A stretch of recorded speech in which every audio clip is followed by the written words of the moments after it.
नमस्कार, आपण पाहतात खानदेश दर्पण 24/7. सावदा येथील श्री स्वामीनारायण मंदिरात उत्साहात रंगोत्सव मोठ्या उत्साहात आणि भक्तिमय वातावरणात साजरा करण्यात आला. या निमित्ताने आयोजित कार्यक्रमात भक्तांची मोठ्या संख्येने उपस्थिती होती. कार्यक्रमादरम्यान आयोजित प्रवचनात वक्ते युवा संत सद्गुरू शास्त्री श्री भक्तिप्रियदासजी यांनी रंगोत्सवाचा आध्यात्मिक आणि जीवन मूल्यांशी जोडलेला सुंदर संदेश मांडला. प्रवचनात त्यांनी सांगितले की रंगोत्सव हा केवळ रंग उधळण्याचा उत्सव नसून तो प्रेम, एकता आणि भक्तीचा संदेश देणारा पवित्र उत्सव आहे. प्रत्येक रंग आपल्या जीवनातील एका सकारात्मक भावनेचं प्रतीक आहे. लाल रंग प्रेम आणि त्याग दर्शवतो. पिवळा रंग आनंद आणि प्रकाशाचं प्रतीक आहे. हिरवा रंग आशा व प्रगतीचा संदेश देतो, तर निळा रंग शांतता आणि विश्वासाची जाणीव करून देतो. खरा रंग तोच आहे जो भगवानाच्या भक्तीने आणि सत्संगाने आपल्या जीवनात भरतो. आजच्या काळात युवक अनेक आकर्षणांच्या रंगात रंगलेले दिसतात. मात्र सत्संग, सदाचार आणि भगवान प्रेमाचा रंग जर जीवनात आला तर जीवन अधिक सुंदर, अर्थपूर्ण आणि यशस्वी बनते. श्री स्वामीनारायण गुरुकुल सावदा उपाध्यक्ष सद्गुरू शास्त्री श्री अनंतप्रकाश दाजी यांनी नरनारायण देव व सहस्रकुंची राक्षसाची कथा सांगून फुलदोलोत्सवाचा महिमा वर्णन केला.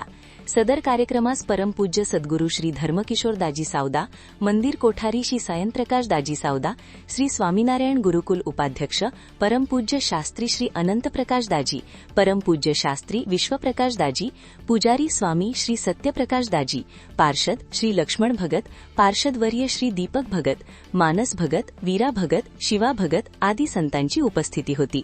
कार्यक्रमाचे सूत्रसंचालन नंदू पाटील सर यांनी केले.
खानदेश दर्पणसाठी प्रदीप कुलकर्णी व राजेश चौधरी, सावदा, जिल्हा जळगाव.